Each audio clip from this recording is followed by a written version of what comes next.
सुभद्रा की, गौरनिताय भगवान की, प्रहलाद और नरसिंहदेव भगवान की, प्रहलाद महाराज की, भक्ति वेदांत स्वामी प्रभुपाद महाराज की, आज नृत्य संबंधी, आज नृत्य संबंधी, आज नृत्य संबंधी, आज नृत्य गुरु गौरव प्रेमानंदी.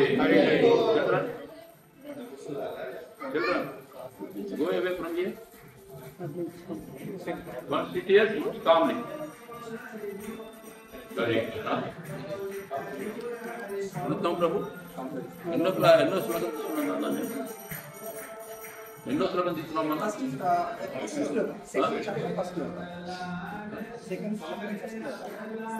తీసుకోవాలా చివరి slogan తీసుకున్నావా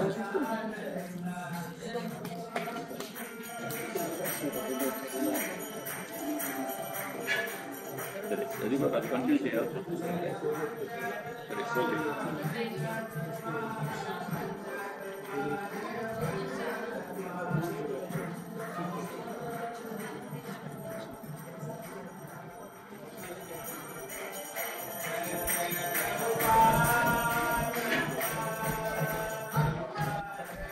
హరే కృష్ణ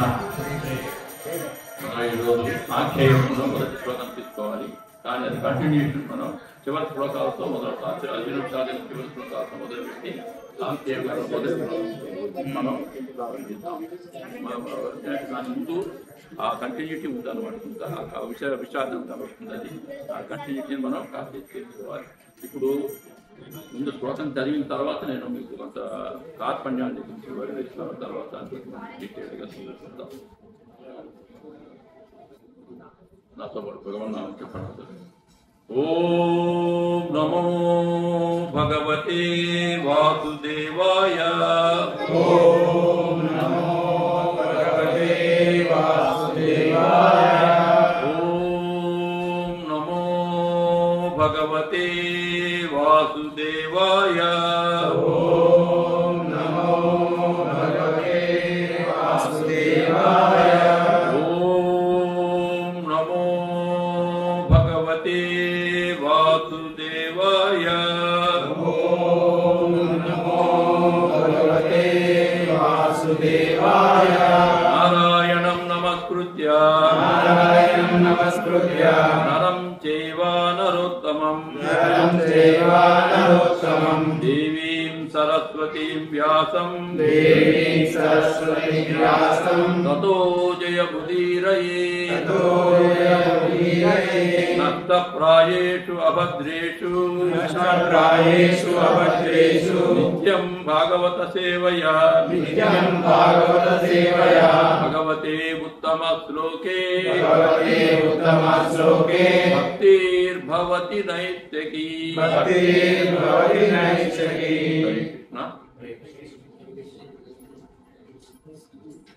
మనం అందరం నా యొక్క ముందు క్లాసుల్లో మీరు అందరూ విన్నారు.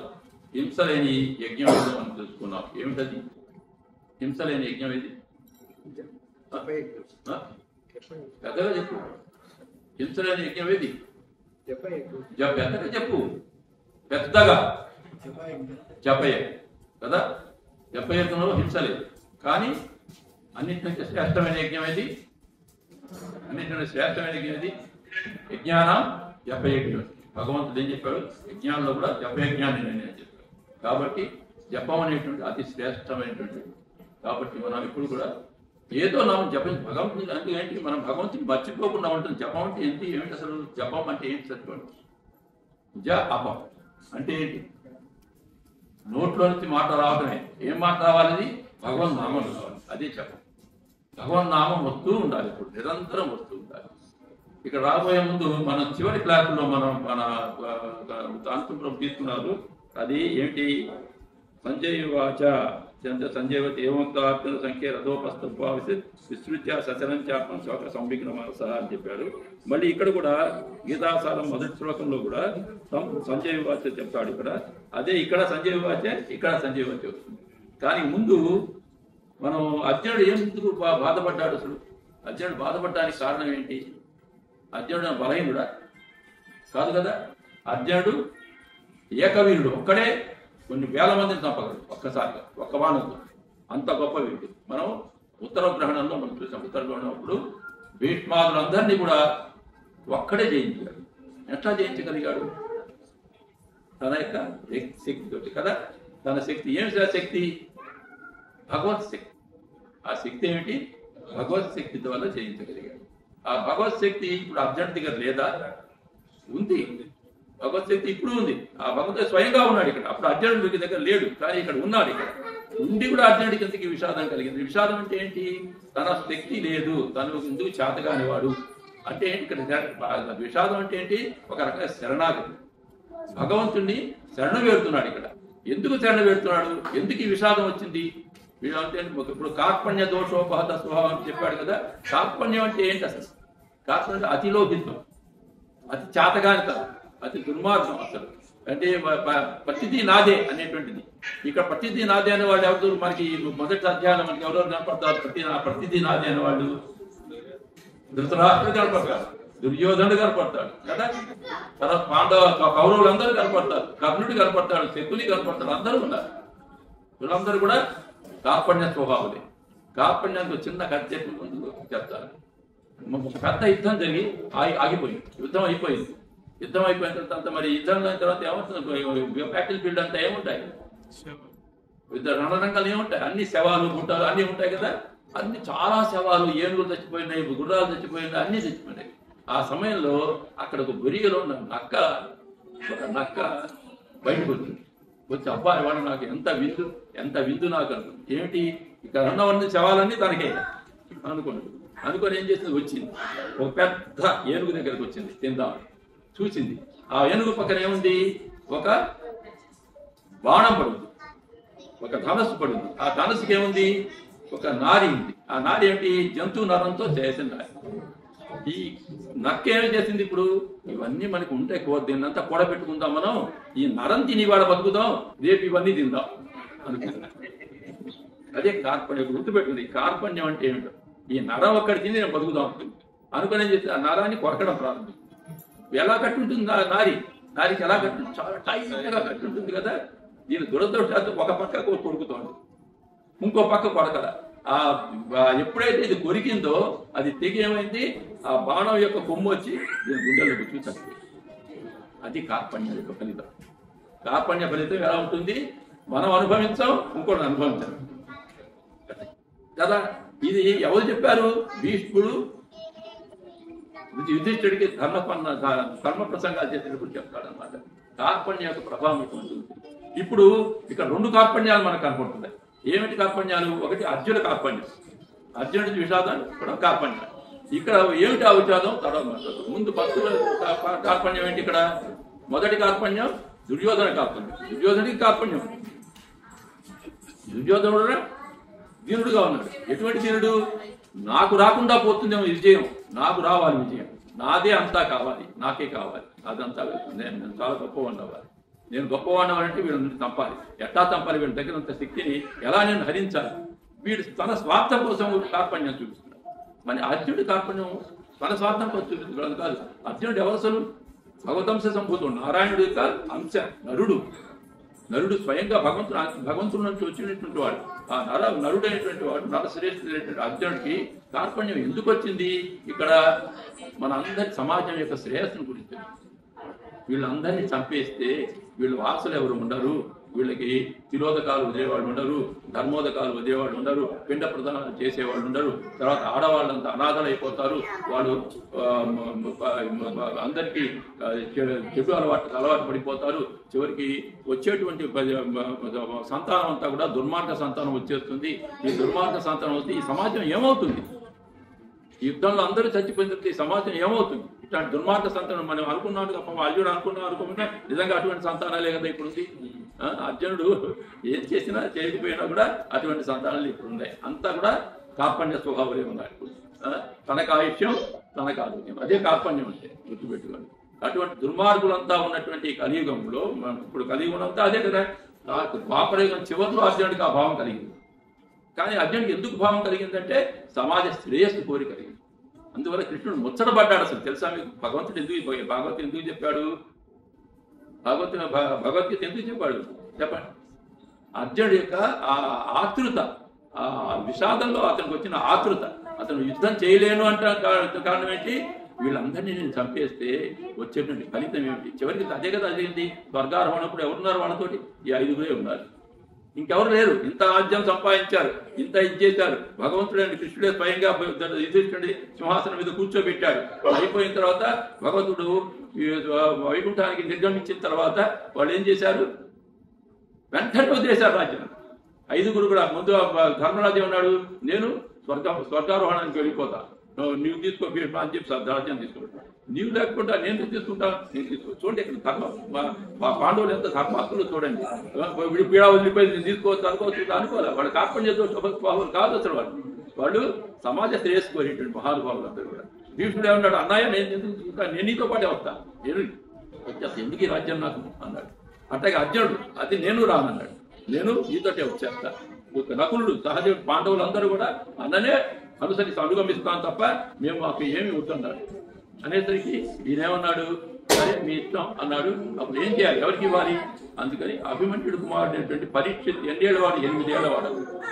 8 ఏళ్ళంటే అర్జునుడికి పరీక్షిత్కి రాజ్య పట్టాభిషేకం చేసి యూత్సుడు అనేటువంటి ఒక ఆయన ఉన్నాడు. యూత్సుడు అనేటువంటి పాండవ పక్షపాతం ఒక ఆయన ఉంటే ఆయన పక్కలో ఉంచి పిల్లవాడి కదవేదాకా జాగ్రత్త చెప్పి అతన్ని చెప్పి వాడు వైకుంఠ స్వర్గారోహణం చేయడానికి వెళ్ళిపోయారు.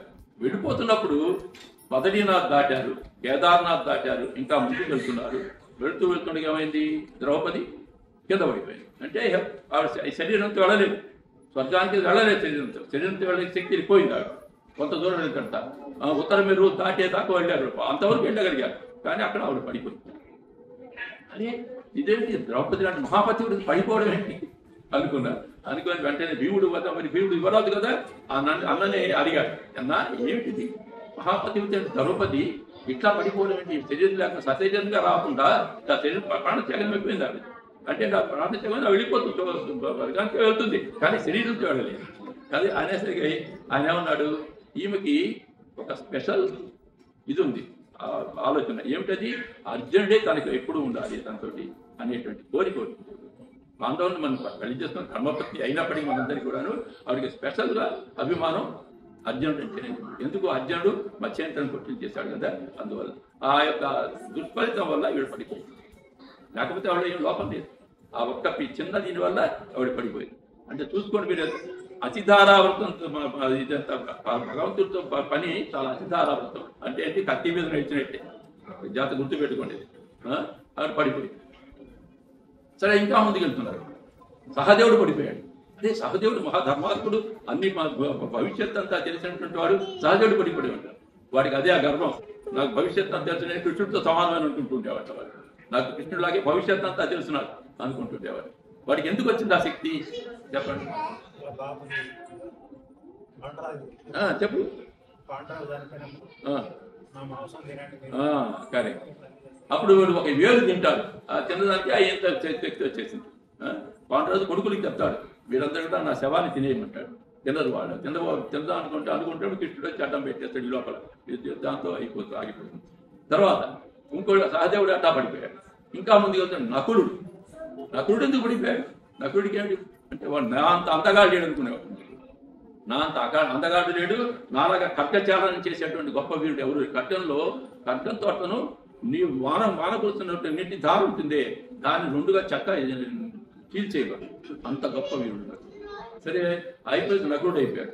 ఇంకా కొంత వ్యక్తికి అర్జునుడు పడిపోయాడు. ఏంటి అన్నాడు, అన్నయ్య ఇదేంటి అర్జునుడు పడిపోవడం ఏంటి, వాడికి తనంత గొప్ప ధనుర్ధారి ఎవరు లేడంటే గర్వం ఉందిరా అయ్యా, దానివల్ల పడిపోయాడు. ఇంకా తనే పడిపోయాడు. అన్నయ్య నేను పడిపోతున్నాను అన్నాడు. నువ్వెందుకు పడిపోతున్నా, నీకు ఎప్పుడు ఇతరులకు తిండి కూడా నువ్వే తినాలని కోరుకుంటుంటావు, దీన్ని తర్వాత ఇంత ఆ యుగంలో నన్ను మించిన బలశాలి అనుకుంటుంటే వాడికి ఆ గర్వంలో నువ్వు పడిపోతున్నావు. మరి ధర్మరాజు అప్పుడే దిగాడు. ధర్మరాజు ఎప్పుడు ఉన్నారు, ఇక ఒక కుక్క ఉంది, నల్లటి కుక్క. మళ్ళీ అది మర్చిపోకండి, నల్లటి కుక్క దేని సంకేతం, కాలానికి సంకేతం. నల్ల కుక్క కాలానికి సంకేతం. ఈ కాలుడు మాత్రమే ఉండాలి. సరే వెళ్తున్నారు, ముందుకెళ్తుంటే ధర్మరాజుకి కొద్ది శంక వచ్చింది, యమలోకానికి వెళ్తే బాగుంటుంది అనుకున్నాడు. కానీ అంటే నాకు యమలోకానికి ఎందుకు అనిపించింది అనిపించింది. అప్పుడు ఆ కుక్క చెప్పింది, నువ్వు ధర్మరాజా, నువ్వు గొప్పవాడివే, నువ్వు సశక్తితో వస్తావు, కానీ నువ్వేం చేశావంటే ఒక పొరపాటు చేశావు. భారత యుద్ధం అప్పుడు భగవంతుడు నిన్ను ఒక అబద్ధం ఆడమన్నాడు, భగవంతుడు ఆడమన్నాడు. ఆడమంటే భగవంతుడి మాట నువ్వు ధిక్కరించావు, సందేహపడ్డావు. ఆ సందేహపడ్డ ధర్మరాజు యుద్ధం రథం ఏంటో ఉంటుంది తెలుసా, రథం నేల మీద ఆనదు, ఆయన చక్రాలు నేల మీద ఆనవు. అంత ధర్మపరుడు. ధర్మరాజు ఎక్కగానే అది ఆకాశంలో ప్రయాణం చేస్తున్నట్టు చేస్తుంది. ఎప్పుడూ అట్లా ఒక 6 అంగుళాలు పైనే ఉంటుంది కానీ కింద అట్లా ఉండేటువంటి ధర్మాత్ముడికి రథం ఎప్పుడైతే కృష్ణుడు మాట వినకుండా ఆయన సందేహించాడు, టక్కన కింద పడిపోయింది. అప్పుడు బుద్ధి వచ్చింది, అమ్మో పొరపాటు చేశాను. అప్పుడు చెప్పాడు. అందువల్ల మనం తెలుసుకో, అప్పుడు ఆ తప్పు వల్ల నీకు నరక దర్శనం చేసుకోవాలని ఆలోచిస్తుంటాడు ఆయన అని చెప్పి ఒక్క చెప్పింది. ముందుకు వెళ్ళారు. వెళ్ళేసరికి దేవదూతలు ఒక పెద్ద విమానం తీసుకొచ్చారు, కూర్చోవయ్యా అన్నారు. అప్పుడు ధర్మరాజు యొక్క ధర్మం చూసారా, వీళ్ళందరితో పాటు ఈ కుక్క కూడా నాతో ఇంకొక ప్రయాణం చేసింది. కుక్క సహజమైన జంతువు ఎంత ప్రయాణం చేయలేదు కదా, మనుషులే పడిపోయారు, కానీ కుక్క వచ్చింది అంటే ఈ కుక్కలో ఏదో స్పెషాలిటీ, ఈ కుక్క కూడా నాతో రావాలి, లేకపోతే నేను రాదు. అప్పుడు వెంటనే కుక్క యమధర్మ రాత్రి మారిన ఆయన, ఈ ధర్మ పరీక్షించని ఎంతో కూర్చాను, నువ్వు చాలా గొప్పవాడివి, నువ్వు వెళ్ళిపో, స్వర్గానికి వెళ్ళిపోయి నీవు ఎక్కడ కావాలనుకుంటే అక్కడ వెళ్ళిపోతాం, నీ ఇష్టం ఇదే అంట. అందువల్ల మనం తెలుసుకోవాల్సింది ఈ కార్పణ్యాలన్నీ, వీళ్ళు జీవించే కార్పణ్యాలన్నీ కూడా సమాజ శ్రేయస్సుకే కానీ వాళ్ళ శ్రేయస్సుకే కాదు, చెడుకి కాదు. కానీ దుర్యోధనుడు వాడి శ్రేయస్సు. దుర్యోధనుడు గాంధారి ఉంది, గాంధారి మహాపతివర్తి ఉంటున్నాం. ఆ గాంధారి మహాపతివర్తికి జ్ఞానం లేదు. జ్ఞానం లేదా ఎందుకు మొదటిగా నువ్వు చెప్పావు, పొట్ట మీద వాడు కొట్టుకుంది, కొట్టుకున్న పెద్ద మాంసఖండం కింద పడ్డది. ఎందుకు పడ్డది? ఆవిడ అసూయ ఉంది. గాంధారిలో ఉన్నంత అసూయ ఎవరికీ లేదు. ఎంత అసూయ అంటే అది చెప్పలేము అన్నమాట. ఎందుకని? నాకంటే ముందు కుంతి కొడుకుని కన్నది, వాడికి రాజ్యం ఇచ్చారు. అది ఆవిడ బాధ. అసలు బాధ ఏంటి? ఇక్కడ ఇదే కార్పణ్యం, నాకు రావాల్సిన అధికారం కుంటికి వెళ్ళిపోతుంది అనే బాధ కలిగింది. ఇది కార్పణ్యమే. ఈ కార్పణ్యాలన్నీ కలిసి కలిసి కలిసి చివరికి ఏమైంది?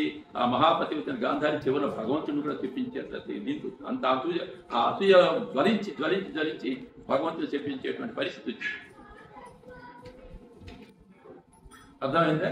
అటువంటి నీచ భావాలు కలుగుతుంటారు. కానీ చెప్పింది ఆయన చెప్పింపజేశాడు, కానీ ఆవిడ నిమిత్త మాత్రాలు. ఆయన ఇదంతా ఆయన యొక్క నాటకం. ఆయన నాటకంలో వీళ్ళంతా పాత్రదారులే. ఆయన ఒక్కడే డైరెక్టర్, ప్రొడ్యూసర్ అన్నీ ఆయనే. ఈ విషయానికి అంతా కూడా డైరెక్టర్, ప్రొడ్యూసర్ అంతా ఆయన. కాబట్టి ఆయన చేసేటువంటి ప్రకారమే అన్నీ జరుగుతుంటాయి. అప్పుడు గాంధారి పశ్చాత్తాపడ్డాడు.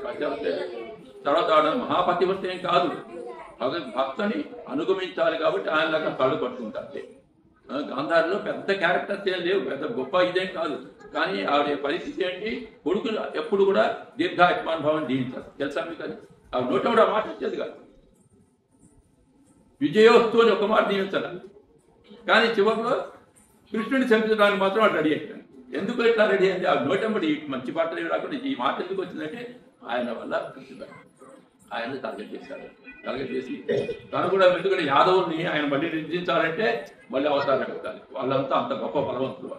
వాళ్ళని నిర్జించడం మళ్ళీ అవుతాడు. కలిగంధరావు అవుతాడు కదా, మరి తను చంపలేడు. ఇప్పుడే ఈ అవతారంలో చంపలేడు. నరకాసుని చంపడానికే ఆయన చాలా ఆలోచించాడు. ఎందుకు? భూమికి తనకి కుమారుడు ఆయన. అందువల్ల ఎట్లా ఉంటే భగవంతుడి యొక్క ఇది. సో ఇప్పుడు అర్జునుడు ఇక్కడ ఈ శ్లోకం మనం చదువుతాం. ఇప్పుడు ఈ కంటిన్యూటీలో మనం ఇప్పుడు ఎక్కడికి వస్తున్నాం? గీతాసారం అంటే సాంఖ్యయోగం. సాంఖ్యయోగంలో ఏముంటాయి? వరుసగా ఉంటాయి. కర్మయోగం, జ్ఞానయోగం, ధ్యానయోగం, తర్వాత భక్తి యోగం, అన్ని దీంట్లో ఉంటాయి. ఇదంతా ఈ 2వ చాప్టర్ అంతా కూడా ఒక కంపాక్ట్ భగవద్గీత అనమాట. కంపాక్ట్ భగవద్గీత చెప్తారు ఇక్కడ. ఆత్మజ్ఞానం చెప్పాడు, కర్మల గురించి చెప్పాడు, ఈశ్వరుని గురించి చెప్పాడు, ఆత్మని గురించి, తర్వాత కాలాన్ని గురించి చెప్పాడు, అన్నీ చెప్పాడు. తర్వాత ఏం చేయాలి? కర్మ చేసినప్పుడు తను ఎలా ఉండాలి, కర్మ చేసిన ఫలితాన్ని వెంటనే తీసుకోవాలని ప్రయత్నం చేయడానికి ప్రయత్నం చేయకు, ఇవన్నీ చెప్పాడు. ఇది సారం. అందుకని దీన్ని గీతాసని ప్రభుపాద గారు పేరు పెట్టారు. జిస్ట్ ఆఫ్ గీత. దీంట్లో సంజయుడు మళ్ళీ కంటిన్యూ చేస్తున్నాడు కదా. నాతో పాటు మీరు కూడా చెప్పండి. తం తథా కృపయావిష్టం అశ్రుపూర్ణాకులేక్షణం విషీదంతమిదం వాక్యం ఉవాచ మధుసూదనః. సంజయ ఉవాచ తం తథా కృపయావిష్టం అశ్రుపూర్ణాకులేక్షణం విషీదంతమిదం వాక్యం ఉవాచ మధుసూదనః. సంజయ ఉవాచ తం తథా కృపయావిష్టం అశ్రుపూర్ణాకులేక్షణం విషీదంతమిదం వాక్యం ఉవాచ మధుసూదనః. సంజయ ఉవాచ తం తదా కృపయావిష్టం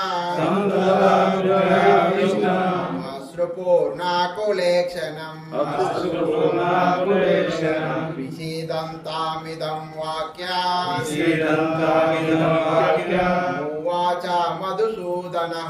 ఉవాచ మధుసూదనః. సంజయ ఉవాచ తం తదా కృపయావిష్టం అశ్రుపూర్ణాకులేక్షణం విషీదంతమిదం వాక్యం ఉవాచ మధుసూదనః. సంజయ ఉవాచ తదా కృపయావిష్టం అశ్రుపూర్ణాకులేక్షణం విషీదంతమిదం వాక్యం ఉవాచ మధుసూదనః.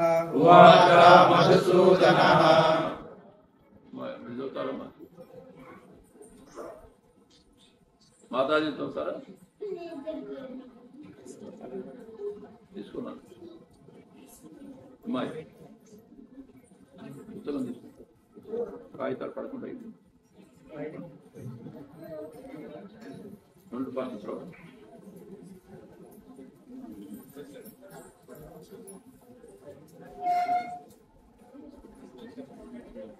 సంజయ ఉవాచ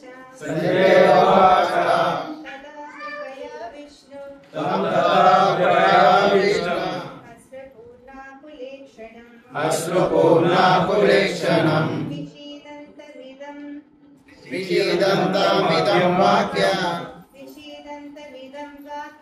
విషీదంతమిదం వాక్యం ఉవాచ మధుసూదనః. సంజయ ఉవాచ తం తదా కృపయావిష్టం అశ్రుపూర్ణాకులేక్షణం విషీదంతమిదం వాక్యం ఉవాచ మధుసూదనః.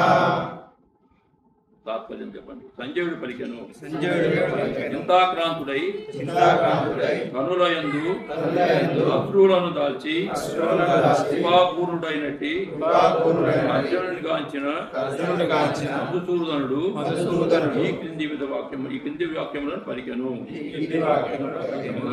ఇక్కడ మొదలు పెట్టారు. రెండవ శ్లోకం నుంచి మొదలు పెట్టారు భగవద్గీత. సరే, ఇప్పుడు ఈ భగవద్గీతలో మనం ముందు తెలుసుకోవాల్సింది ఏంటంటే ఈ మొదటి అధ్యాయంలో ఎన్ని శ్లోకాలు మనం చదువుకున్నాం? 47 శ్లోకాలు చదువుకున్నాం. ఈ 47 శ్లోకాల్లో మొట్టమొదటి శ్లోకం చెప్పిన వాడు ఎవరు? మొట్టమొదటి శ్లోకం చెప్పిన వాడు ధృతరాష్ట్రమువాచ. తర్వాత సంజయుడు ఎన్ని శ్లోకాలు చెప్పాడు? 16 శ్లోకాలు చెప్పాడు. దుర్యోధనుడు ఎన్ని శ్లోకాలు చెప్పాడు? 9 శ్లోకాలు చెప్పాడు. అర్జునుడు ఎన్ని శ్లోకాలు చెప్పాడు? 21 శ్లోకాలు చెప్పాడు. మొత్తం ఎన్ని శ్లోకాలు? 47. వీళ్ళు చెప్పిన 9 శ్లోకాల్లోనూ తన స్వార్థాన్ని గురించి చెప్పాడు. అర్జునుడు చెప్పిన 21 శ్లోకాల్లో ఇతరులకు క్షేమాన్ని గురించి మాట్లాడు అర్జునుడు. అది ఇక్కడ తేడా. అర్థమైందా?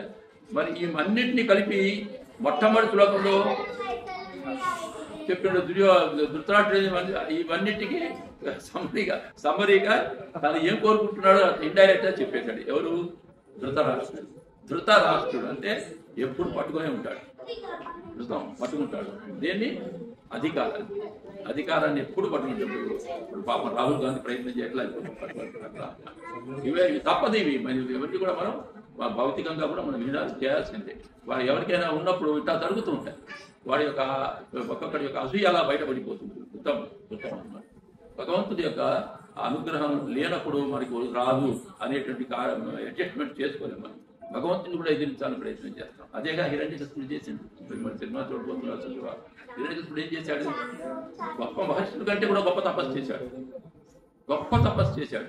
దేనికోసం చేశాడు? సమాజ శ్రేయస్సు కోసం కాదు పని చేశాడు, తన శ్రేయస్సు కోసం చేశాడు. తను బాగుండి తన సమాజాన్ని అంతా పీడించాలి అనేటువంటి భావంతో చేశాడు.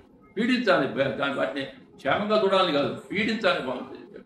ఎవడైతే పీడించాలని భావంతో చేస్తాడో వాడికి కష్టాలు తప్పవు అని కృష్ణుడు భారతం ద్వారా అందరికీ ప్రూవ్ చేశాడు.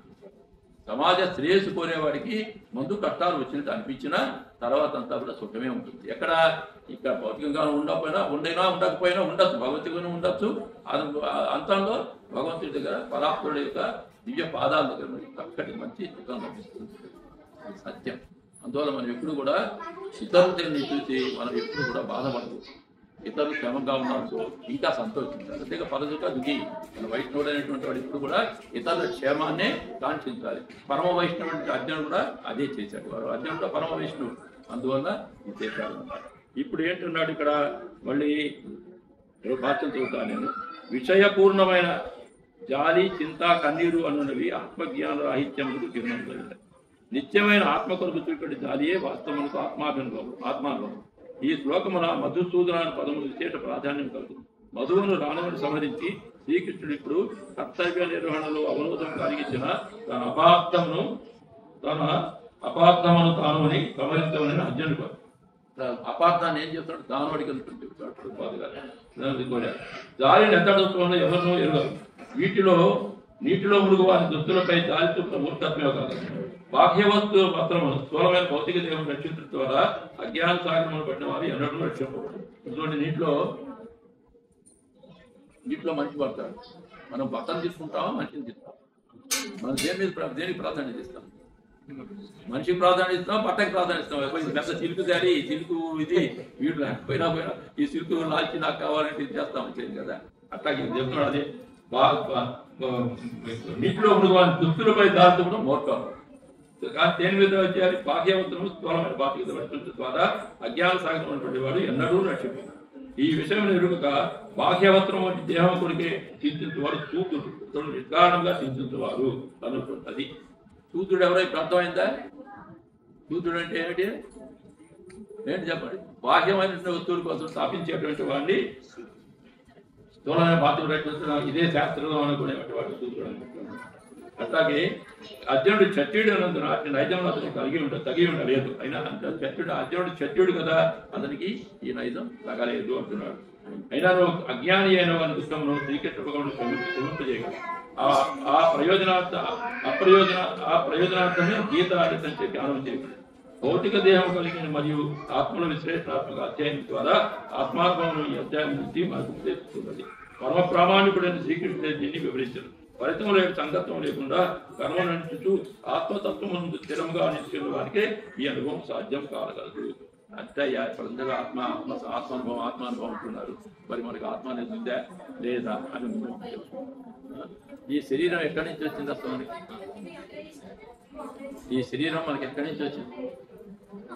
మనం సొంతంగా సృష్టించుకున్నావా? ఇప్పుడు మనకి చూడండి, ఏదైనా మనకి సహాయం చేస్తే అబ్బా ఎంత సహాయం చేసావయ్యా, నువ్వు ఎంత గొప్ప పని చేసి పెట్టావయ్యా, వాడికి ఎక్కడ కనపడతాయి? సార్లు దండాలు పెట్టుకుంటాం, ఇచ్చేస్తాం. మరి భగవంతుడు ఇంత చేస్తే వాడిని ఎప్పుడు మనం మాట్లాడాలి? ఇంత అందమైన శరీరం ఇచ్చాడు మనకి, ఇట్లా మాట్లాడే శక్తిని ఇచ్చాడు, తిరిగే శక్తిని ఇచ్చాడు, తినే శక్తిని ఇచ్చాడు. ఇవన్నీ ఇస్తే తర్వాత ఈ శరీరంలో ఎక్కడెక్కడ ఏ నరం ఉందో కూడా మనకి తెలియదు. ఎక్కడెక్కడ ఎటువంటి చిత్రమైన ఈ కళ్ళేమిటి, ఈ చెవులేమిటి, ఈ ముక్కు ఏమిటి, ఇవన్నీ కూడా భగవంతుడు ఎవరికి ఇచ్చాడు? తన ఆకారాన్ని ఇచ్చాడు. మనకి స్పెషల్గా తన ఆకారాన్ని భగవంతుడు ఇచ్చాడు. మన యొక్క దివ్యమైనటువంటి తన యొక్క అందమైన శరీరాన్నే మనకి ఇచ్చాడు. ఎందుకు ఇచ్చాడు? మనం అంతా ఆయన ఎంతో ఇష్టం. నారాయణుడు ఆయన అంటే జీవులందరూ కూడా ఆయన ఆశ్రయంగా ఉంటారు. నారాయణ అంటే జీవులు. జీవులందరూ నాశనం ఉంటారు కూడా ఆయన నారాయణుడికి. నారాయణుడికి అనుగ్రహం మనకి కలగడానికి అవసరం. ఆయన ఏం చేస్తున్నాడు ఇక్కడ అర్జునుడికి ఆత్మ కోసం చేకూరుతున్నాడు. ఇప్పుడు ఇది ఎట్టా వచ్చింది భగవద్గీత ఎట్టా వచ్చింటే యమునాచార్య వారు చెప్తారు అనమాట. అస్థాన స్నేహ కారుణ్య ధర్మాధర్మ దియాకులం పార్థ ప్రపన్న ముక్తిత్య శాస్త్రావతరణ కృతం. అస్థాన స్నేహ కారుణ్య ధర్మాధర్మ దియాకులం. సూటు కాని చోట కాని చోట ఇతనికి బుద్ధి మందగింది. ధర్మాధర్మ దియాకులం. బుద్ధి అంతా కూడా ఆకులం అయిపోయింది, కలసబారిపోయింది, కంగారు పడిపోతుంది మనసు. ఎక్కడ ఎటువంటి చోట పడాలో అటువంటి చోట్ల, పనికిరాని చోట, యుద్ధం చేయాల్సిన చోట యుద్ధం చేయనట్టున్నాడు. ఇక్కడ చూడండి, అస్థాన స్నేహ కారుణ్యం. అక్కడ అస్థానంలో కాని స్థలంలో స్నేహం కారుణ్యం ఇది చెప్పండి. ఇక్కడ చేయాల్సింది ఏంటి? యుద్ధాలు చేయాల్సింది ఏంటి? స్నేహ కారుణ్యం చూపిస్తే వాడు చంపేస్తాడు. ఇది స్నేహ కారుణ్యం యుద్ధాల్లో చూపించకూడదు. అందుకని ఇక్కడ అస్థాన స్నేహ కారుణ్య ధర్మాధర్మ దియాకులం. ఇది చెయ్యాలా వద్దా అని బుద్ధి ద్వంద్వభావంలో పడిపోయింది. దియాకులం అంటే ఆకులంతో కలసం పడిపోతుంది, కంగారు పడిపోతుంది. అటువంటి సమయంలో పార్థ ప్రపన్న ఉద్దేశ్య, అటువంటి ప్రపన్నుడు, అటువంటి దీనుడు అయినటువంటి అర్జునుడిని ఉద్దేశ్య పైకి లేవతనం కోసమే ఈ శాస్త్రం అవతరించింది అంటున్నాడు యమునాచార్యులు. యమునాచార్యులు ఏం చెప్పారు? అస్థాన స్నేహకారుణ్య ధర్మాధర్మ దియాకులం పార్థ ప్రపన్న ఉద్దేశ్య శాస్త్రావతరణం కృతం. ఈ శాస్త్రం అనేటువంటిది అత్యంత ప్రధానమైనటువంటి శాస్త్రం అన్నమాట. ఈ ప్రధానమైన శాస్త్రాన్ని మనకి అర్జునుడి ద్వారా భగవంతుడు మనకి ఇచ్చాడు. అందుకనే శంకరాచార్య వారు కూడా మనం మళ్ళీ చెప్పుకుందాం ఒకసారి. ఏంటది? ఏకం శాస్త్రం దేవకీపుత్ర గీతం, ఏకో దేవో దేవకీపుత్ర ఏవ ఏకమంత తస్య నామాని అని కర్మాప్యేకం తస్య దేవస్య దేవ. భగవంతుడు అంటే కృష్ణుడే అని చెప్పాడు శంకరాచార్య వారు కూడా. కృష్ణుడే, అది శంకరాచార్య యొక్క ఆరాధ్య దేవం కృష్ణుడే, అది గుర్తుపెట్టుకోండి. శివుడు కాదు, కృష్ణుడే. కృష్ణుడు ఆయన ఆరాధ్య దేవం. అట్లాగే ఆయన చెప్పాడు ఏకం కృష్ణుడు చెప్పినట్టు భగవద్గీతే శాస్త్రం అన్నాడు. ఎందుకు దాన్ని అన్నాడు? అందుకు ఆయన 700 శ్లోకాలు చదివి దానికి భాష్యం రాశాడు. రాసేటప్పుడు ఆయనకి ఏమనిపించింది? ఈ 700 శ్లోకాలు కూడా 700 వేదాలు అన్నాడు. అంతే, 700 వేదాలు. ప్రతి దాంట్లో కూడా ఉపనిషత్ సారం ఉంది, ప్రతి దాంట్లో కూడా గొప్ప సందేశాలు ఉన్నాయి. అందువల్ల ఏకం శాస్త్రం దేవకీ పుత్ర గీతం అంటే ఒకటే శాస్త్రం. ఈ 700 శ్లోకాలు కనుక మన అందరికీ వచ్చాయనుకోండి, మన వేదాలు చదవక్కర్లే. ఇది గ్యారంటీడ్ అన్నమాట. ఇది గ్యారంటీడ్. ఎవరు చెప్పారు? ఆచార్యులు ముగ్గురు చెప్పారు, త్రిమతాచార్యులు ముగ్గురు చెప్పారు. భగవద్గీతలో ఉన్న ప్రతి శ్లోకం కూడా ఒక వేదం. ఎవరు చెప్పింది ఆ వేదం? స్వయంగా పద్మనాభస్యం విడుస్తుట, పద్మనాభస్యం అంటే భగవంతుడి యొక్క నోట్లో నుంచి వచ్చాయి ప్రతి శ్లోకం. అందువల్ల ఈ శాస్త్రాన్ని మనం తప్పకుండా రోజు పఠించాలి. భగవద్గీత కించిత్ అధీత, కొంచెం తీసుకున్నా చాలు. భగవద్గీత కొంచెం చదివినా చాలు. భగవద్గీత కించిత్ అధీత, గంగాజల లవ కణికాపీత. ఒక్క చిన్న చుక్క తాగితే గంగాజలం. భగవద్గీత ఒక స్వర్గం జరిగితే చాలు. గంగాజలం ఒక చుక్క తాగితే చాలు. సకృతే పియన మురారి సమర్చ. ఎవరైతే అట్లాగే చక్కటి సకృత్ ఏవ మురారి సమర్చ, భగవంతుడి యొక్క సేవ ప్రేమతో ఎవరైతే చేస్తారో, ఈ ముగ్గురు కూడాను క్రియేతి తస్య యమైపోయిన చర్చం, క్రియేతి తస్య యమైపోయిన. అటువంటి వాడి గురించి, అటువంటి వాడి దగ్గరికి ఎప్పుడు రానే రాడు. దానికి ఏం చేయాలి మనం? భజ గోవిందం భజ గోవిందం గోవిందం భజ మూఢవటి సంప్రాప్తే సన్నిహితే కాలే నహి నహి రక్షతి త్రిటుంకరణే. భగవంతుడి యొక్క భగవంతుని మర్చిపోయామంటే మనకి నహి నహి రక్షతి త్రిటుంకరణి. మన లౌకికమైనవి మనం రక్షించలేము. భగవంతుని మర్చిపోయాడు మనం ఇవేవి రక్షించాం. మనం ఏదో పెద్ద. అందుకని ఆయన మళ్ళీ శంకరాచార్యుడు చెప్తాడు. అని చెప్తాడంటే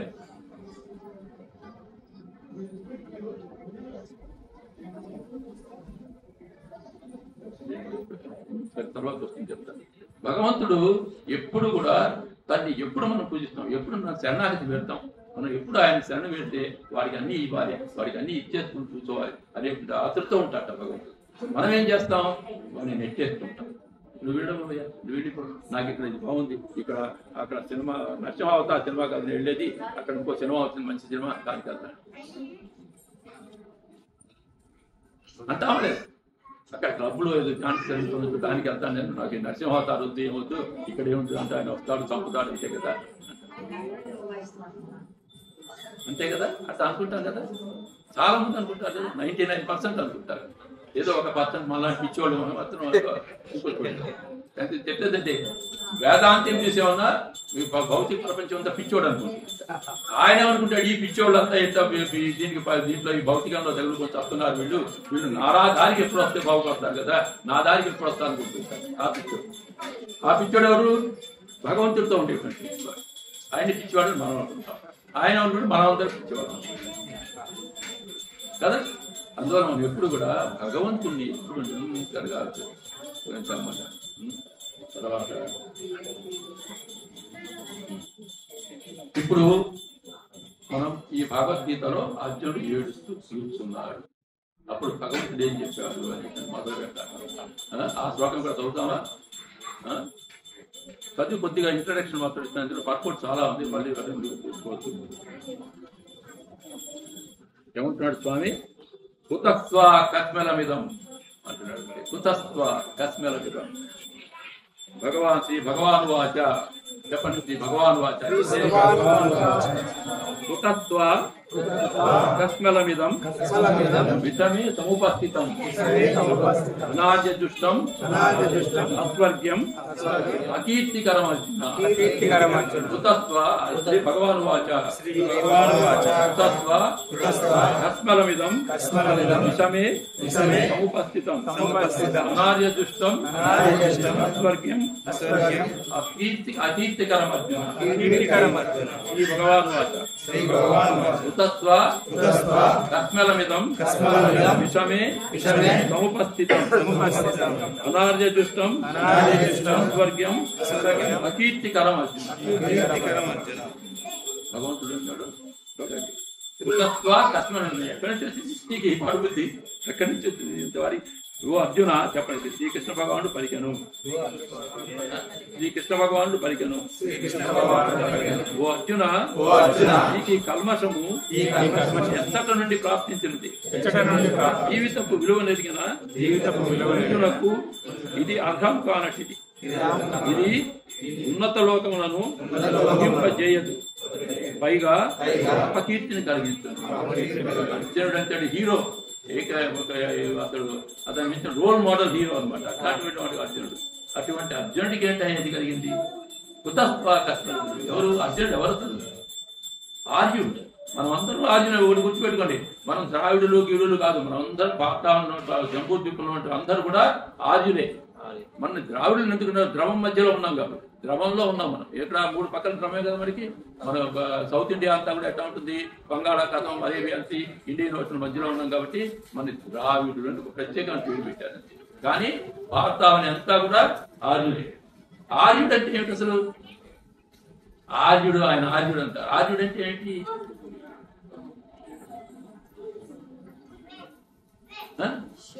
ఆర్యుడు అంటే ఏమిటి? ఆర్యుడు అంటే చెప్పండి. వర్ణాశ్రమ ధర్మాన్ని సక్రమంగా పాటిస్తూ ముందుకు సాగేవాడిని ఆర్యుడు అంటారు. వర్ణాశ్రమ ధర్మాన్ని సక్రమంగా పాటిస్తూ ముందుకు సాగేవాడిని ఆర్యుడు అంటారు. ఆ ధర్మాలు ఏమిటి? ఆ ధర్మాలు ఏంటి? చతుర్విధ ధర్మాలు ఏంటి? ధర్మాలు ఏంటి? మనకి 4 ఆశ్రమాలు కూడా ఉన్నాయి కదా. ఏమేమి ఉన్నాయి? ఏమున్నాయి? బ్రహ్మచర్య, గృహస్థ, వానప్రస్థ, సన్యాసం. అట్లాగే ధర్మ, అర్థ, కామ, మోక్ష, ఈ 4 చతుర్విధమైనటువంటి ధర్మాలు. ఈ ధర్మాల్ని మనం చక్కగా పాటించాలి. భగవంతుడు కామాన్ని కూడా తోటించాడు, ఎందుకంటే ఆయన కూడా కామంలో ఉన్నాడు. ఆయనకి అన్ని ఉన్నాయి. ఆయన లక్షణాలు మనకు ఉన్నాయి. అసలు మనకి లక్షణాలు ఏం కూడా మనమే ఎక్కడిగా కొనుక్కు తెచ్చుకున్నాం కాదు. మనం ఎక్కడో కూడా ట్రక్కు కాదు ఏదో అబ్బి తెచ్చుకున్నాం కాదు. వాడు ప్రొడ్యూస్ చేసి ఇచ్చేది ఏం కాదు. భగవంతుని అందరికీ, ప్రతి జీవికి, ఈ విశ్వంలో ఉన్న ప్రతి జీవికి భగవంతుడు ఇచ్చేది. ఈ విశ్వంలో చిన్న అణు లాంటి జీవి పురుగునిచ్చి బ్రహ్మ దాకా అందరికీ ఆయన ఇచ్చాడు. ఆ బ్రహ్మ గుణాలు అందరికీ ఇచ్చాడు. ఇదే ఆయన లక్షణాలే ఉంటాయి మనందరికీ. ఆయన యొక్క ఐశ్వర్యాలే, ఆయన 6 ఐశ్వర్యాలే మనకి కూడా ఉంటాయి. కానీ ఆయన అనంతంగా ఉండేవాడు. అందుకని మనం ఆయన్ని భగవాన్ అంటున్నాం. అనంతమైన. అందుకని ఇక్కడ చెప్తాడు వదంతి తత్వం యజ్ఞానమద్వయం బ్రహ్మేతి పరమాత్మ భగవాన్ ఇత్యర్థి. భగవంతుని మనం ఎలా అర్థం చేసుకోవాలంటే ఈ 3 రూపాలు అర్థం చేసుకోవాలి. మనకి బ్రహ్మేతి మీకు చాలా ఎత్తుడైన వాటిని చెప్తాం. పొద్దున్నే మనం ఏం చూస్తాం? సూర్యోదయం చూస్తాం కదా, అరుణకాంతి నుంచి చూస్తాం. ఆ కాంతి ఎవరిది? బ్రహ్మేతి. ఎవరి నుంచి వస్తుంది ఆ కాంతి? ఆయన యొక్క స్వయం ప్రకాశమైన భగవంతుడి నుంచి వస్తుంది. ఎక్కడ ఉంటాడు భగవంతుడు? సూర్యమండలం మధ్యలో ఉంటాడు. సూర్యమండలం మధ్యలో ఉండి ఈ ప్రతి సూర్యమండలం మధ్యలో కూడా ఆయన కూర్చొని ఉంటాడు. ప్రతి సూర్యమండలం ఎందుకన్నాను? ఒక్కొక్క బ్రహ్మాండంలో ఒక సూర్యుడు ఉన్నాడు. ఒక్కొక్క బ్రహ్మాండంలో ఒక సూర్యుడు ఉన్నాడు. ఒక్కొక్క బ్రహ్మాండంలో మళ్ళీ ఆయన ఉంటాడు. దేయ సదా పవిత్రమండలం మధ్యవర్తి నారాయణ సత్యజాతన సన్నిహిత గైర్వాన్ మకరకుండర్వాన్ కిరీటి హారి హిరణ్మయకు ధూత చక్ర 2 చేతులు చక్రం పట్టుకొని విశ్రాంతిగా కూర్చుంటాడు. ఎక్కడ కూర్చుంటాడు? సూర్యమండలం మధ్యలో కూర్చుంటాడు. రోజు పొద్దున్న లేచి ఆ సూర్యుని చూసామనుకోండి, ఆయన మనం చూసినట్టే. ఎందుకని? ఆయన యొక్క ప్రకాశం చూస్తున్నాం కదా, మెల్లిమెల్లిగా చూస్తాం.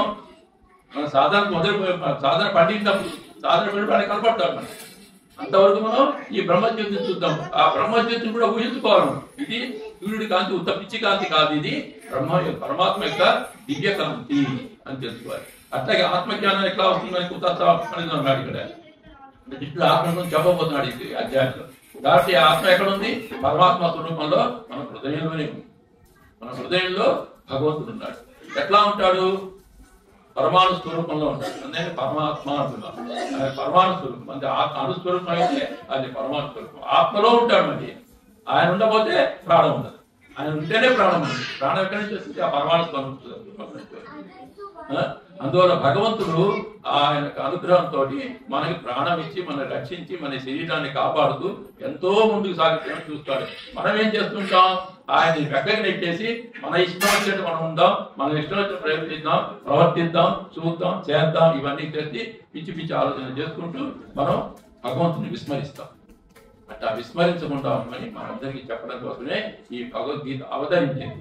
ఈ భగవద్గీత రావడానికి కారణం, భగవంతు సందేశం రావడానికి కారణం అర్జునుడి ద్వారా మనకి ఆయన యొక్క ఇది కలుగజేసింది కూడా ఈ అద్భుతమైనటువంటి పరిస్థితిని కలుగజేసింది కూడా భగవంతుడే.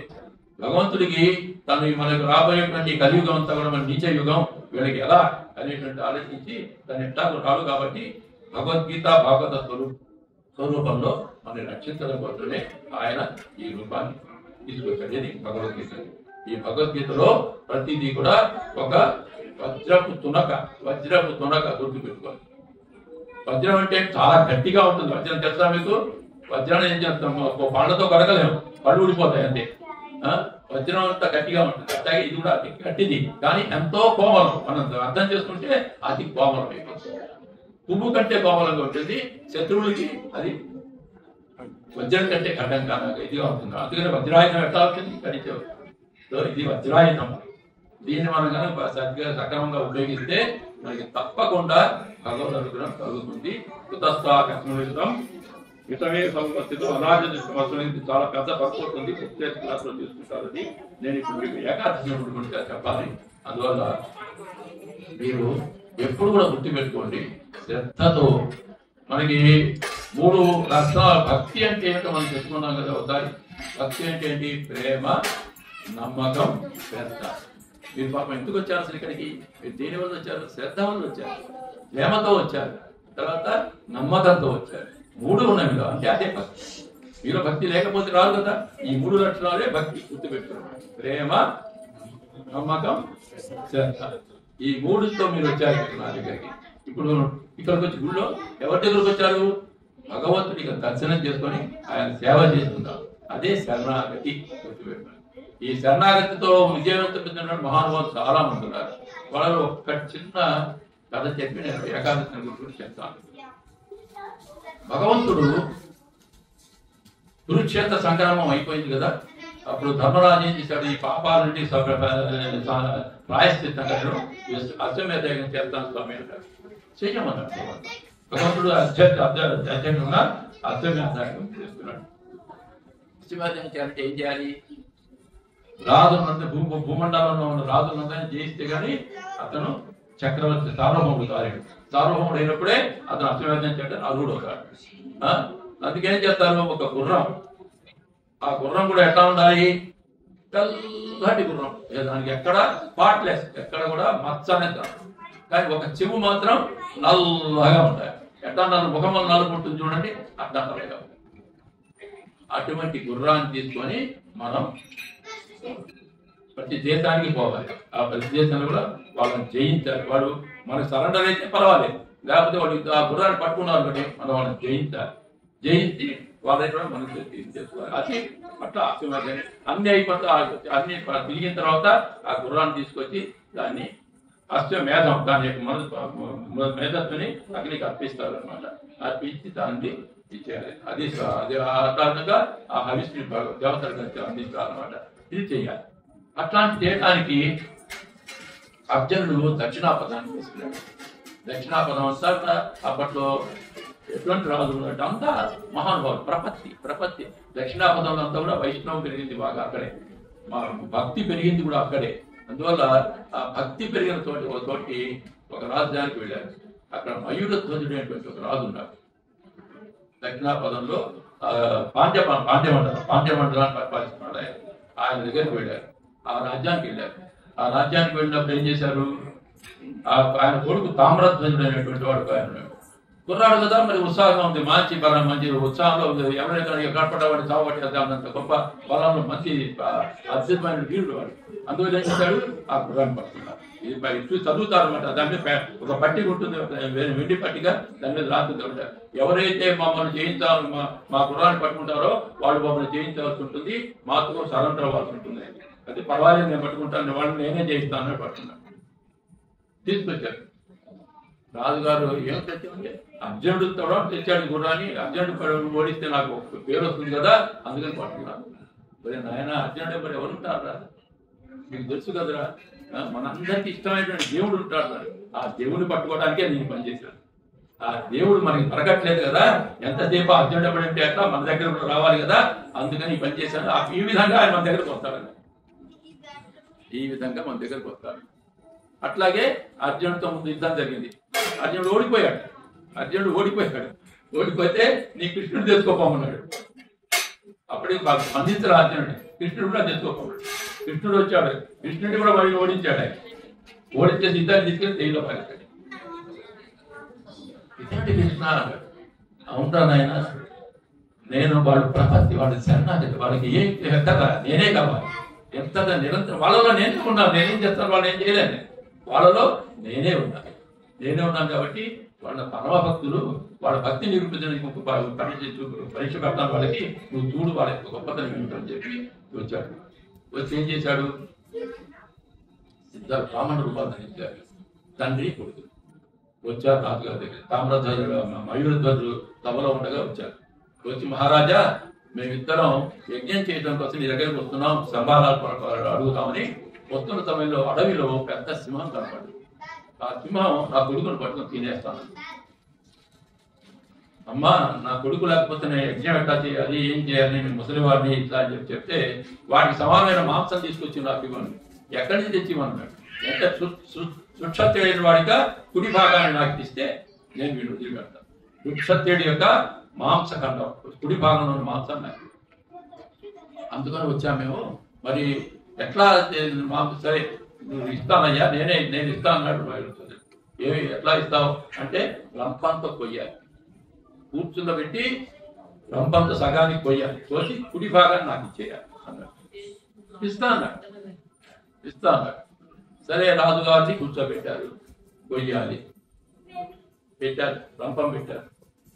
సరే కుడి కన్ను ఏమో సంతోషంగా ఉంది, ఎడం కన్నులో 7 కన్నులు నీళ్ళు వస్తున్నాయి. ఎడం కన్నులో కన్నులు వస్తున్నాయి.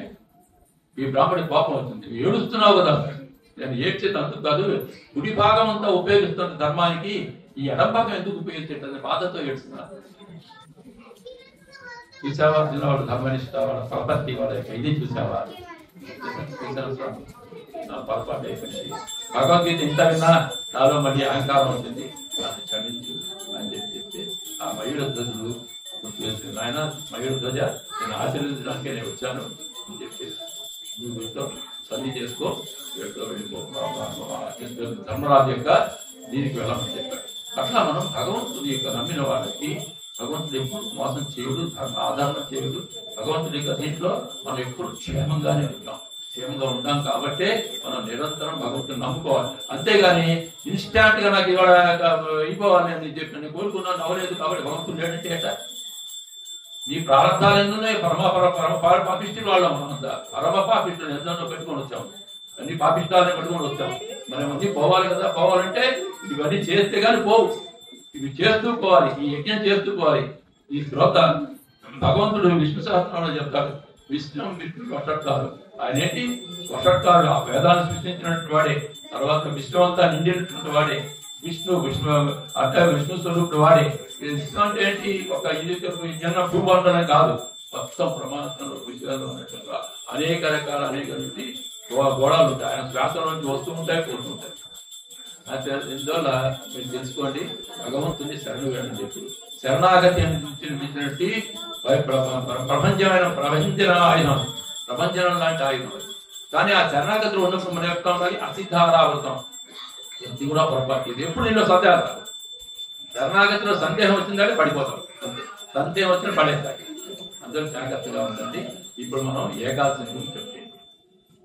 సరే, అందువల్ల అర్జునుడికి కూడా అదే చెప్తున్నాడు, చెప్పబోతున్నాడు డీటెయిల్ గా.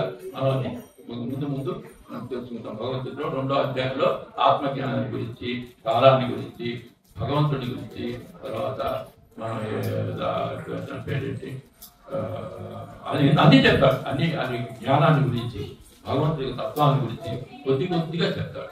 తర్వాత ముఖ్యంగా కర్మని ఆత్మని టచ్ చేస్తాడు. దాంట్లో చేసి మిగతా వాటికి చిన్న చిన్న అర్థాలు చెప్తారు అన్నమాట. మనం తెలుసుకోవాలి. దాన్ని ఇప్పుడు ఏకాదశి గురించి చెప్పుకుంటాం. ఏమంటాం? పవిత్రోపణ ఏకాదశి. దీనికి కూడా మనకి 2 పుత్రదా ఏకాదశులు ఉంటాయి.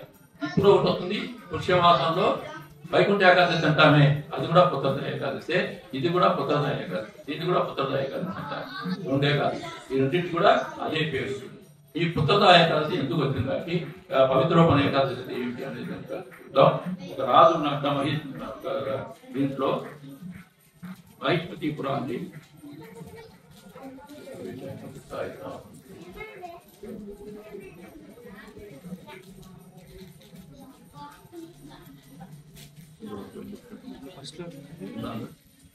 చిన్నగా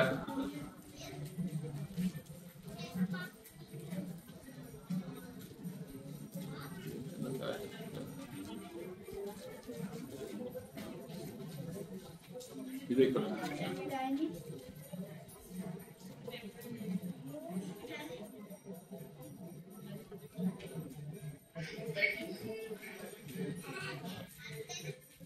మహిష్మతీపురం అనేటువంటి ఒక పురం ఉంది. దానికి మహీధ్వజుడు రాజు. ఆయన చాలా గొప్ప రాజు, ధర్మాత్ముడు. రాధాభవచిత్ర భగవానికి, బలరాముకి.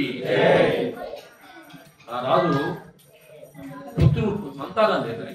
ఆయనకి సంతానం అన్నీ ఉన్నాయి కానీ సంతానం లేదు. నపుత్ర శగతన్నార్చన పేరుంది కదా.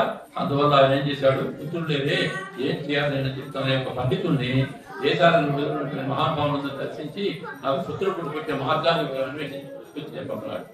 చెప్పమంటే పండితులంతా కూడా అనేక దేశాలు తిరిగారు. తిరుగుతూ ఏం చేశారు? ఒక అరణ్యంలో ఉంటారు.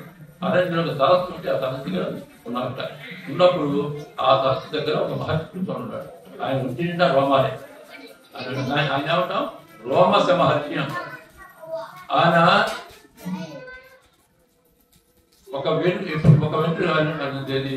బ్రహ్మకి ఎంత వయసు ఉందో అంత వయసు ఉంది ఆయనకి. ఇప్పుడు బ్రహ్మ యొక్క పగలలో ఆయన ఒక వెంట్రుకు ఊరుకుంది. ఒక వెంట్రుకు ఊరుతుంటే బ్రహ్మ పగలైన, ఒక వెంట్రుకు ఊడితే బ్రహ్మ రాత్రి. అట్లా ఆయనకి అట్లా ఒక రోమం ఉండాలి. శరీరం అంతా రోమాలు ఎప్పుడు ఉంటాయి. నేను ఎన్నాళ్ళు ఉంటాడు? బ్రహ్మతో పాటు సమానంగా ఉన్నాడు. ఆయన ఎన్ని కల్పాలో ఉన్నాడు ఇప్పటికే.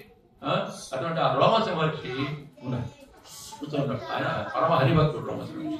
ఆయన రెండు స్పెషాలిటీ ఏంటంటే యాత్రలు చేస్తూ ఉంటాడు. ఆయన అటువంటి రోమస మహర్షి వీళ్ళు అదృష్టం చేస్తూ అరణ్యంలో ఆ సరస్సు ప్రాంతాల్లో కూర్చొని ఉంటాడు. కూర్చోండేసరికి ఆయన దగ్గరికి వెళ్ళారు. వెళ్ళి భగవంతుడు అడిగారు, మహారాజా, మహాబాబ, మా మహారాజు మహిధ్వజుడు ఉన్నారు మహిష్మతీపురంలో, ఆయనకి సంతానం లేదు, కారణం ఏంటి చెప్పి ఆయన సంతానం కలిగే భాగ్యం చెప్పాలి, ఆయన మార్గం చెప్పాలి.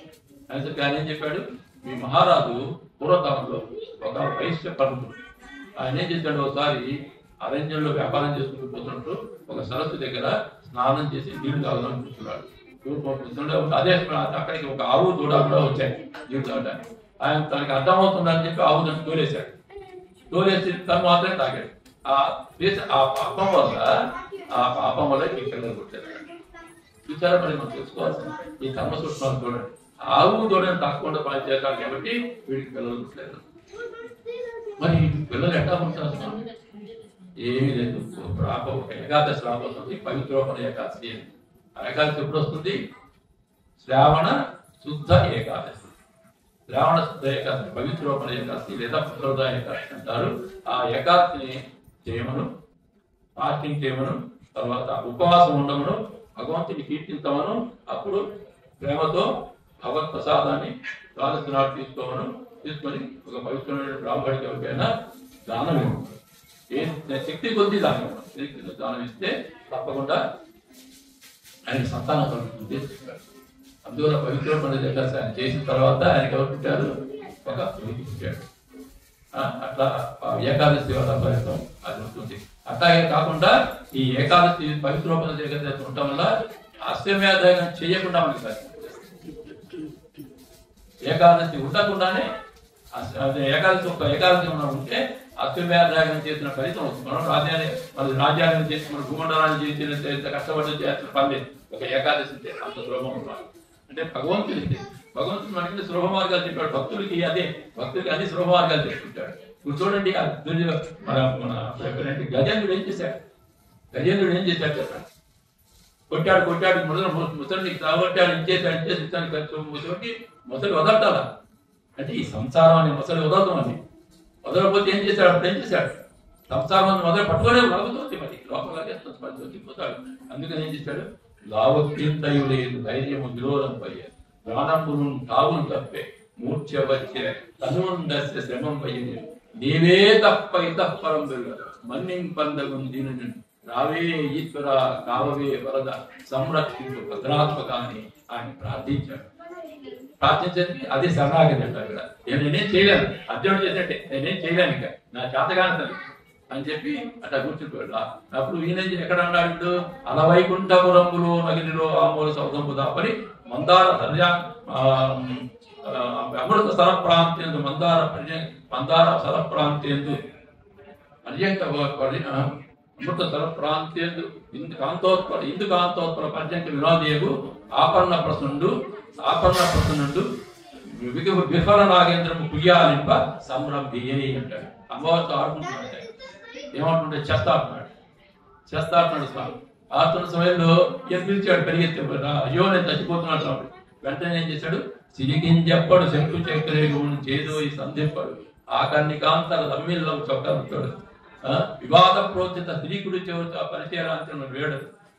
తర్వాత అభ్రపతిని పన్నింపడు చక్క గదాయంతో చేగోనుడు అని చెప్తాడు. అంటే అట్లా పరిగెడుతున్నాడు. అంటే ఆర్తితో వచ్చిన దీనికి అట్లా పరిగెత్తుకొస్తాడు భగవంతుడు. గుర్తుపెట్టు. నేను ఎందుకు చెప్తున్నా అంటే అది మనం చేయాలి. అంటే మన సంపూర్ణమైనటువంటి భక్తితో, మన ప్రేమతో, సంపూర్ణమైనటువంటి నమ్మకంతో, సంపూర్ణమైనటువంటి శ్రద్ధతో వాడిని పిలిస్తే ఎక్కడి నుంచి పరిగెత్తాం. పరిగెత్తున్నారు.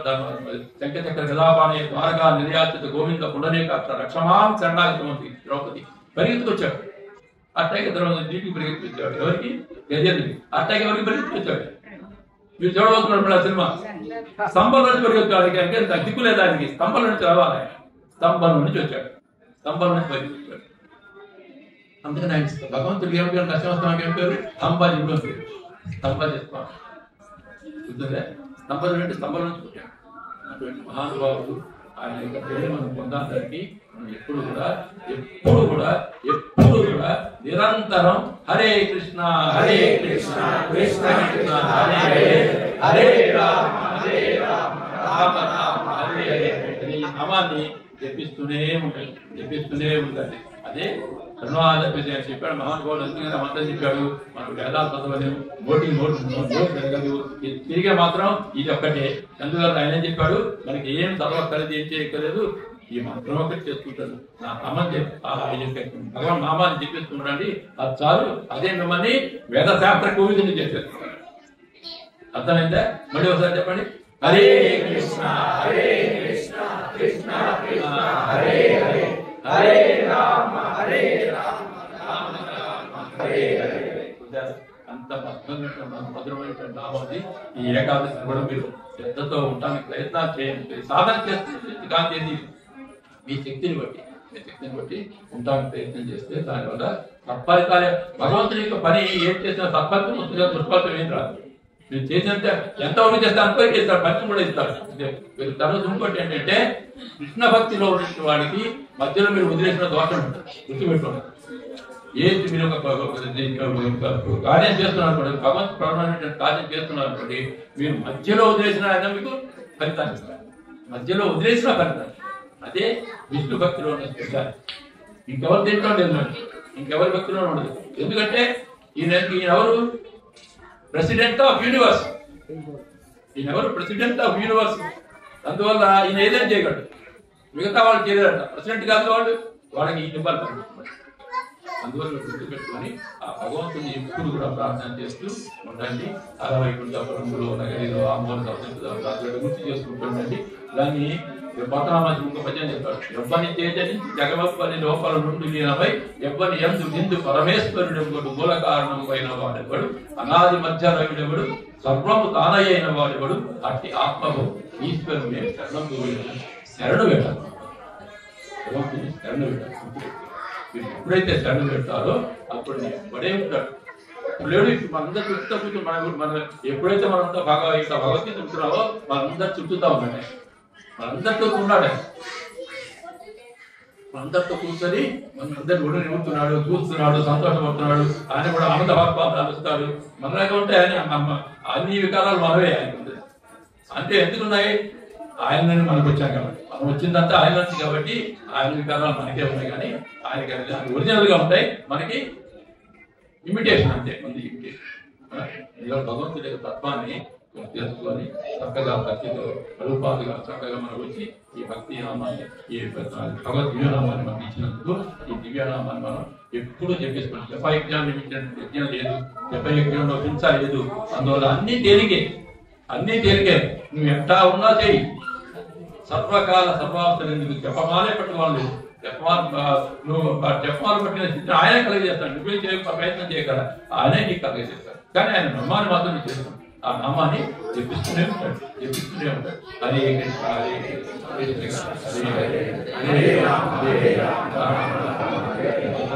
ఆనందయ రామయ విగ్రహాయ హేమాభివేశ్వర సుందరాయ తస్మై మహాప్రేమ సప్రదాయ చైతన్య చంద్రాయ నమో నమస్తే. చైతన్య చంద్రాయ నమో నమస్తే. చైతన్య చంద్రాయ నమో నమస్తే. चैतन्य महाप्रभु की लीला प्रभुपाद की, गुरुदेव महाराज की, संकीर्तन यज्ञ की।